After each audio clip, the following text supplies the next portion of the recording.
What up, y'all? We're back again with another Den of Owls exclusive, episode 4. I'm one of your hosts, Iron Letter, and as always, I'm joined by the man, the myth, and the legend, TJ. What's up, guys? How's it going? So like I said before, we're on to episode 4. So, should we go through the rundown of what we're going to be talking about today? Yes. Supporting black-owned businesses. I think we should start doing that because there's a lot of black people doing great things in our community, but we're getting overshadowed by the big corporations. Okay. Next, why is it always the man's fault for a failing relationship? I never hear it's the girl, you know what I'm saying? I always hear it's the guy's fault. Or when a guy breaks up with a girl, he's an asshole. He's this, he's that. But when a girl does it, it's a come up for her. I don't like that double standard. So let's try to see what's going on from there. Okay. Third one, supporting your local community to make a positive change. I think that is key to your neighborhood to get a better look on what's going on with your community. Where's the money going to fund your roads and little festivals here and there. And lately I've been getting attacked on my IG account Okay. saying that I don't like females, especially black women, because of my content or what I say on certain topics. And it's not only from it's not only from girls that are attacking me. It's these shea butter guys attacking me as well. AKA the ones that want to be, I don't want to use the word, but I have to use the word, want to be simps for these chicks attacking me. That will be my rant of this episode. Okay. And also we have one more topic that we're going to talk about is why do we feel like the black family is failing? That's a good one too, man. Yeah. And, just that being said, I think because it's a kind of a strong topic. Yeah. Being two black males and me, myself, I come from, my father leaving Same. from the family. And, you look back on it and you say that, for me, at first when I was a kid, I was always feeling that, what did my mom do? Right? Because I didn't understand the situation. I didn't understand everything that was going on. So I was, grew up feeling that my mom did something wrong or like my mom failed in some way. Yeah. That's when my dad left. But then I had the opportunity of living with my father for about 3 years. And I realized I never really had a father in my life in the beginning, in the first place. Because when I lived with him, my grandmother raised me. It's always the grandmas. Grandma held me down, and God rest her soul, she passed away. R.I.P. But she basically took care of me. She was the one that was there for me, and Dad was only around when things went wrong. When if anything went bad, he was there to be the disciplinarian, but he was never there to actually care. Yeah. Show any type of affection, right? And then I don't want to go into my whole life story, but situations happened. Got remarried and whatnot, and I had to leave. I couldn't take it. There was a lot of stuff that happened. I had to leave, and I went back and lived with my mom. And I had a rebellious streak because I was with my father, and I got pretty much away with a lot of things. And I had a rebellious streak living with my mom's. But then moms took control, took reins, and raised me to be the man that I am today. Shout out moms. And unfortunately, things are hard. Being a single mother, raising 2 kids, things are hard. And I'm as a grown man trying to do my part to help out. And unfortunately for me, I tried to be a father figure to my brother. Like I was, when I worked, I was trying to buy him shoes and do this and do that. And my mom told me, "You're not his father. You're his brother. You should be an example. You're not here to raise him."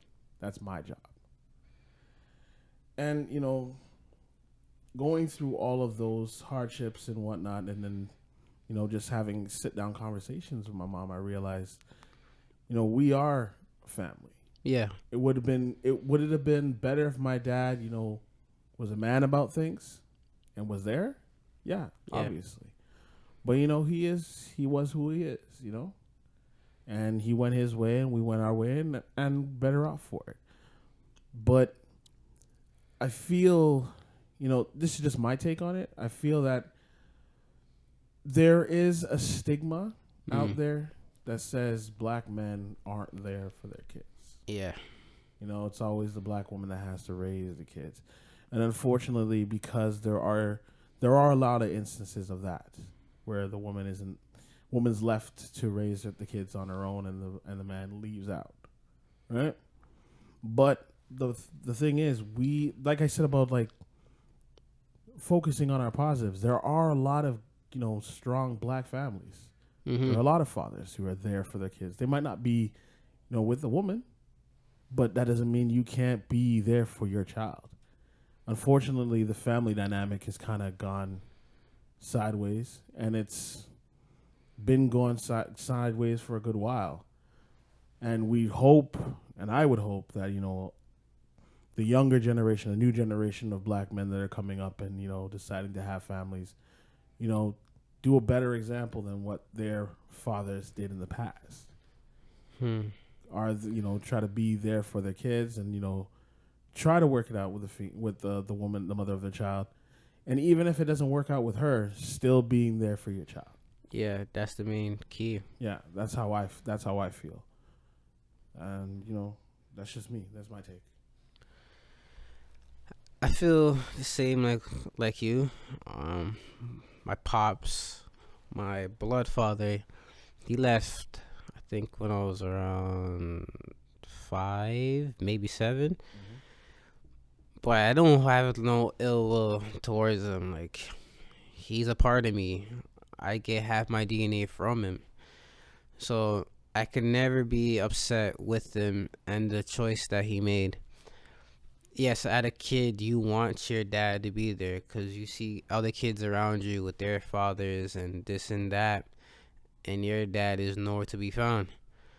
When I got older, my stepdad, he's the one that taught me, I guess, how to be a man. Because as far or how sexist this sounds, a woman can't teach a boy how to be a man. True.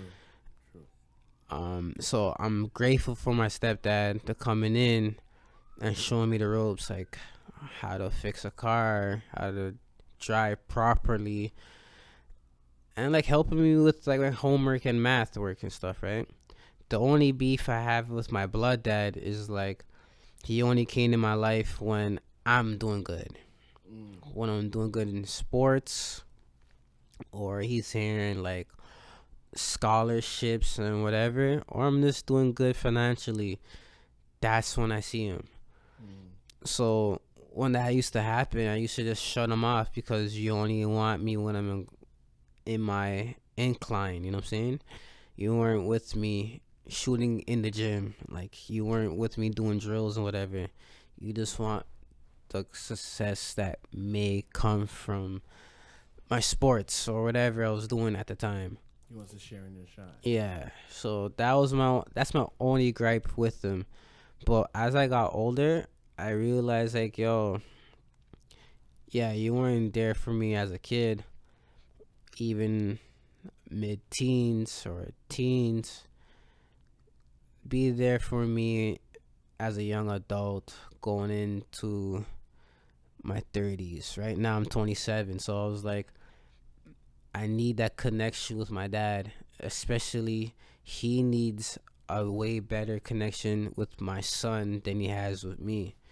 So my son could soak up his knowledge, you know what I'm saying? I think we should be learning from old generations because they have a lot of wisdom and knowledge, and for them, work and family was way much important than it is today. and you can learn a lot of skills from your old generation that you still have living in your home. Um, Moms, shout out moms. She raised me and my bro. Um, she's a superhero. Like, she really is a superhero. Like, she holds down the rock. Um, she never buckles. She works hard for her shit. I'll give her that. She's always caring and loving. But at the same time, she can't teach me and my older bro how to be a man. But she could teach us how to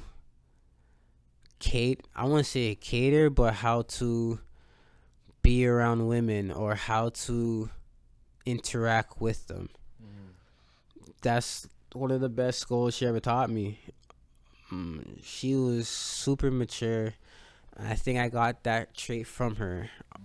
I've been a adult all of my childhood, to the point like my childhood was mostly doing adult things. So now when I'm an adult, none of this stuff excites me, like, it's boring. I already been doing this from 13 to 18. When I hit my 20s, I was like, what is there left to do? I done it all. The only thing I haven't done is just travel. Yeah. But the other things that people do in their mid 20s to their 40s, I've been doing that since I was 13 to 18. You know what I'm saying? So that being said, that's why all this, back to it again, hooking up or whatever, it doesn't excite me. Sex does not excite me. Like, it's a joke.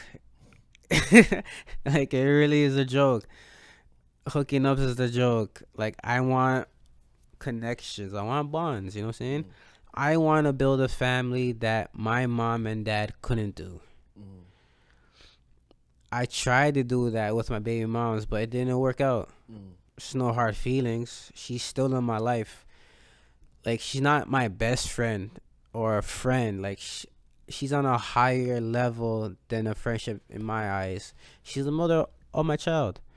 She's doing a good job. Like, yeah, she has my respect. It doesn't matter if we have arguments or beefing or whatever, or don't speak to each other for a good 2 to 3 months. She's always going to have a spot in my heart, because she could have been like the other girls and abort my kid or be a bad mother, but she's not. She works hard.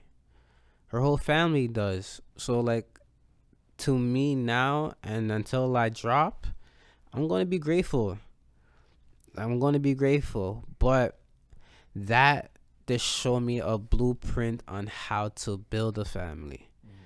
My mom and dad and my stepdad showed me the knowledge and the cheat codes and the discipline and the patience to make a family. So I'm just soaking up the knowledge from that with my personal experience with my first baby moms. So my next family with my wife, yeah, you heard me, wife, will be something special and a whole real family. I think black families are destructive because there's a lot of ego and pride, especially in the black community. A lot of high testosterone. People don't know when to back away or know their wrongs or their mistakes. They always have to be in the right. It's sickening, because if we're supposed to be a family, we should be with each other